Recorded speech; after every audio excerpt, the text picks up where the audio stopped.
चलिए खबर चुनावी है, मैं कुछ सियासी खबरों का रुख करते हैं और इंदौर से आपको बड़ी खबर दिखाते हैं। कांग्रेस ने अक्षय कांति बम के पोस्टर यहां पर लगाए हैं। कांग्रेस से भाजपा में अक्षय कांति बम आए हैं। हाल ही में अक्षय कांति बम की सूचना देने वाले को 5100 का इनाम यहां पर कांग्रेस देगी, ऐसे पोस्टर लगाए गए हैं। शहर में जगह जगह कांग्रेस ने देर रात पोस्टर चिपकाए। तस्वीर आपकी टीवी स्क्रीन पर है। 307 के मामले में अक्षय कांति बम फिलहाल फरार चल रहे हैं, तो पोस्टर यहां पर लगाया गया है। पोस्टर के माध्यम से बताया गया है कि सूचना देने वाले को 5100 रुपए का इनाम यहां पर दिया जाएगा। तो बताया जा रहा है कि देर रात कांग्रेस के जो तमाम कार्यकर्ता थे उन्होंने यहां पर पोस्टर लगाए। शहर के कई ऐसे जगह हैं, चौक चौराहे हैं, जहां पर अक्षय कांति बम के खिलाफ ये पोस्टर लगाए गए। देखिए बड़े अक्षरों में यहाँ पर फरार लिखा गया है और ये भी लिखा गया है कि जिसने भी सूचना देगी उसे 5100 का इनाम दिया जाएगा।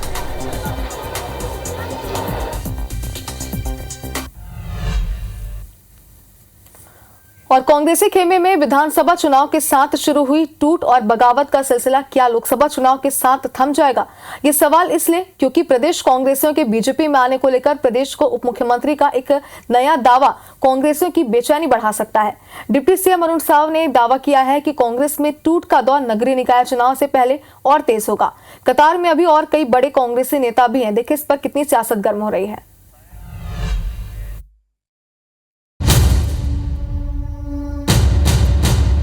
2023 विधानसभा चुनाव और 24 का आम चुनाव अपने नतीजों के साथ साथ बल्क में दल बदल के लिए भी याद रखा जाएगा। साल 2023 के विधानसभा चुनाव के वक्त छत्तीसगढ़ कांग्रेस में बगावत और दल बदल का जो दौर शुरू हुआ वो अब तक थमा नहीं है। कई कांग्रेसी नेता और पदाधिकारी विधानसभा सीट का टिकट कटते ही बागी होकर बीजेपी में चले गए। 23 में कांग्रेस की हार के बाद तो मानो बगावत का दौर और तेज हुआ। दर्जनों पूर्व विधायकों और पदाधिकारियों ने पूर्व सीएम भूपेश बघेल पर निशाना साधते हुए बीजेपी का दामन थामा। ऐसे नेताओं की फहरिस्त काफी लंबी है। पूर्व विधायक शिषपाल सोरी, प्रमोद शर्मा से लेकर पूर्व प्रभारी महामंत्री चंद्रशेखर शुक्ला, पूर्व महापौर वाणी राव, पूर्व महिला कांग्रेस अध्यक्ष अनीता रावटे, पूर्व जिला अध्यक्ष तुलसी साहू, ओबीसी कांग्रेस के पूर्व प्रदेश अध्यक्ष चौलेश्वर चंद्राकर, जिला पंचायत अध्यक्ष उषा पटेल, अरुण सिंह चौहान, यनिता यशवंत चंद्रा से लेकर रवि पांडे, राजकुमार साहू, मनोज रात्रे, आलोक पांडे, अजय बंसल, अरुण सिंह जैसे दर्जनों दिग्गजों ने कांग्रेस छोड़ बीजेपी में शामिल हो गए।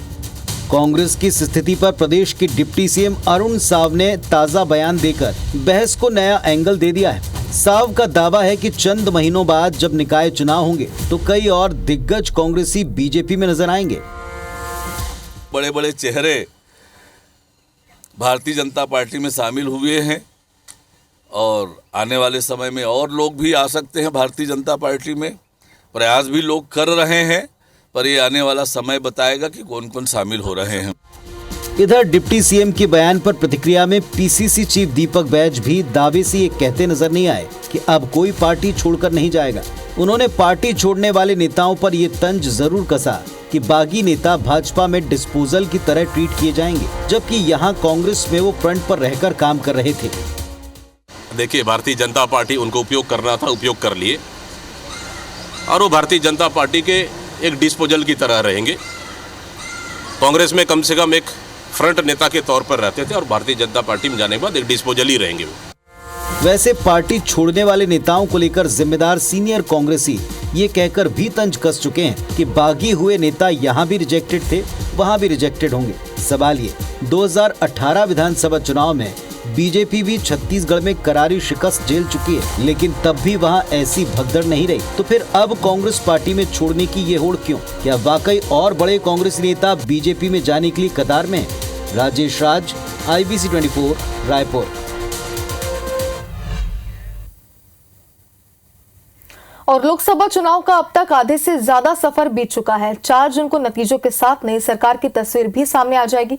हालांकि वो कैसी होगी ये कहना फिलहाल मुश्किल है। हालांकि नेता इसे लेकर बड़े बड़े दावे तो कर रहे हैं और विरोधी खेमे को नर्वस करने का कोई मौका नहीं छोड़ रहा है। देश में इस समय दावों की सियासत अपने चरम पर है। देखिए इस पर एक रिपोर्ट।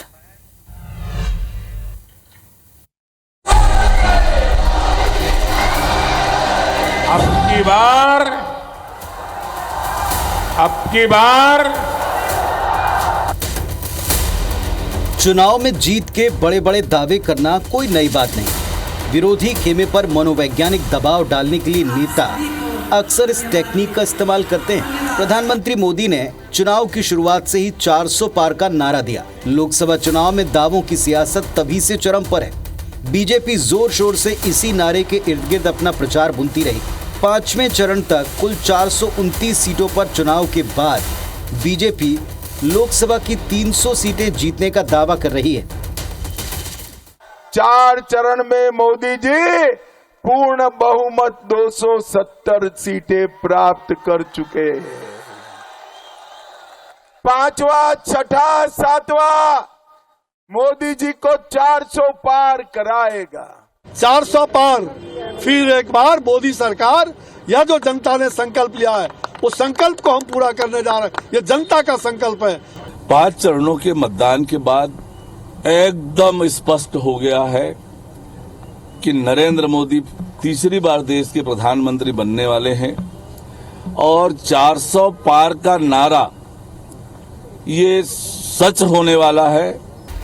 वहीं इंडिया गठबंधन इन दावों को झुटलाने का कोई मौका नहीं छोड़ रहा। उल्टे 5 चरणों के चुनाव के बाद गठबंधन के नेता खुद को बहुमत के आंकड़े के पार बता रहे हैं। चाहे बात आरजेडी नेता तेजस्वी यादव की हो या सपा नेता अखिलेश यादव की या फिर दिल्ली के सीएम अरविंद केजरीवाल, इन सभी नेताओं ने अब तक के चुनाव में इंडिया गठबंधन के 300 से ज्यादा सीटें जीतने का दम भरा है।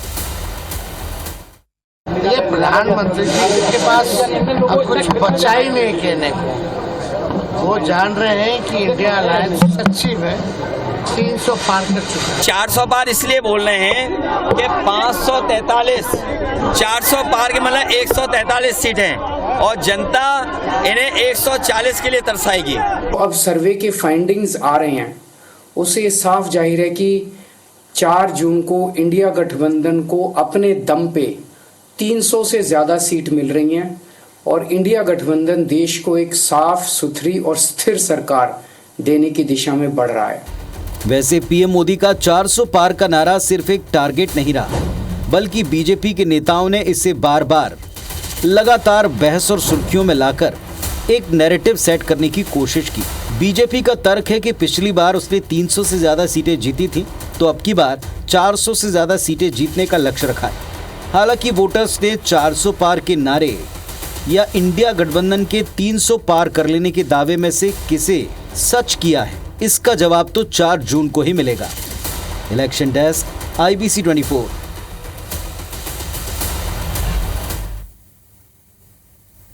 और 5वें चरण के बाद पीएम मोदी 6ठे और 7वें चरण के चुनाव की तैयारी में जुट गए हैं। इस कड़ी में वो मंगलवार को वाराणसी पहुंचे, जहां से चुनाव भी लड़ रहे हैं। एक सप्ताह के भीतर पीएम मोदी का ये दूसरा दौरा रहा। पीएम मोदी ने वाराणसी में आयोजित मातृशक्ति सम्मेलन में 25,000 से ज्यादा महिलाओं से सीधे संवाद किया।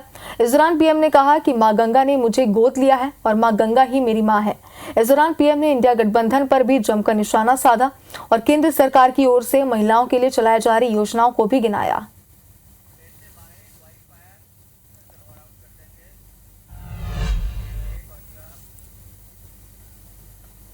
इंडी गठबंधन की मानसिकता ही महिला विरोधी है।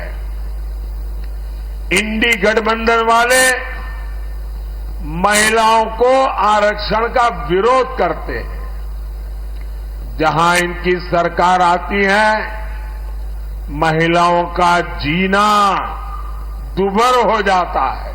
आप बताइए, जब घर आपके बिना नहीं चलता तो देश आपके बिना कैसे चल जाता?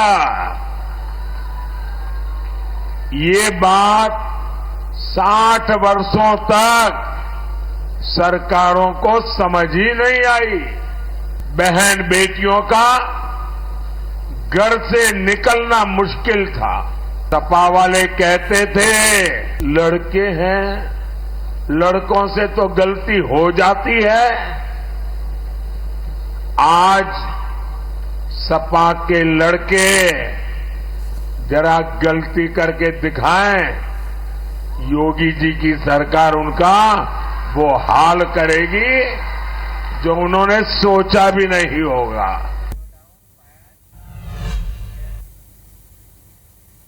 और छत्तीसगढ़ कांग्रेस कमेटी के अध्यक्ष दीपक बैज लोकसभा चुनाव में कांग्रेस के बेहतर प्रदर्शन को लेकर आश्वस्त हैं। कांग्रेस की सीटों में इजाफा करने वो दिल्ली और हिमाचल के चुनावी दौरे पर निकल पड़े। उन्होंने दौरे पर निकलने से पहले ये दावा किया कि 5 चरण के बाद कांग्रेस कार्यकर्ताओं का मनोबल काफी बढ़ा है। वहीं पीएम मोदी और शाह के मनोबल में भारी गिरावट आई है। देश में इंडिया गठबंधन की सरकार बन रही है और छत्तीसगढ़ में कांग्रेस सबसे बेहतर प्रदर्शन करने जा रही है। 5वें चरण के बाद पूरी देश में कांग्रेस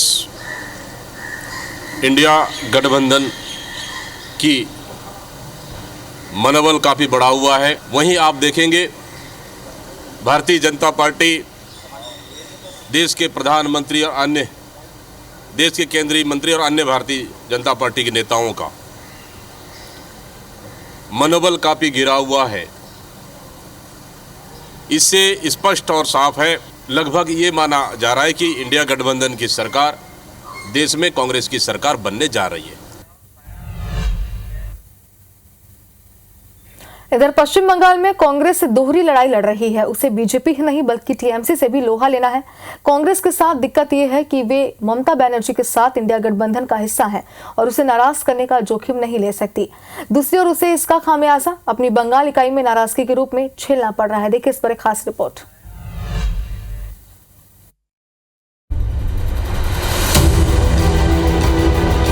कांग्रेस के कोलकाता दफ्तर के बाहर लगे इन पोस्टर पर जैसे ही कांग्रेसियों की नजर पड़ी, भूचाल सा आ गया। पोस्टर पर राष्ट्रीय अध्यक्ष मल्लिकार्जुन खड़गे के चेहरे पर कालिक पोत दी गई थी, जबकि सोनिया और राहुल की तस्वीर के साथ कोई छेड़छाड़ नहीं हुई थी। एक जगह तो खड़गे के पोस्टर के नीचे ही टीएमसी का दलाल तक लिखा था। आनन फानन कांग्रेसियों ने इन पोस्टर को हटाया और बाद में खड़गे की तस्वीर को दूध से भी धोया। बंगाल कांग्रेस के वरिष्ठ नेता और बरहामपुर से कांग्रेस के प्रत्याशी अधीर रंजन चौधरी ने भी खड़गे की तस्वीर पर कालिक पोते जाने की निंदा की है। पोस्टर हटाने और अधीर रंजन की इस घटना की आलोचना से भले ही यह मामला शांत होता दिख रहा हो, लेकिन पूरे घटनाक्रम ने यह साफ कर दिया है कि बंगाल कांग्रेस में सब कुछ ठीक नहीं है।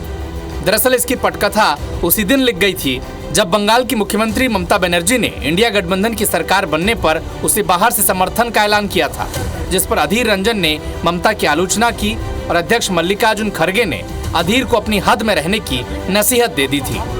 मैं उनसे भरोसा नहीं करते, गठबंधन छोड़ के भागी उन्होंने, उनकी बातों पे कोई भरोसा नहीं।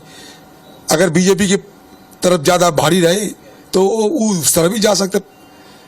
मुझे उनके ऊपर कोई भरोसा नहीं कि गठबंधन तोड़ने वाली ममता बनर्जी।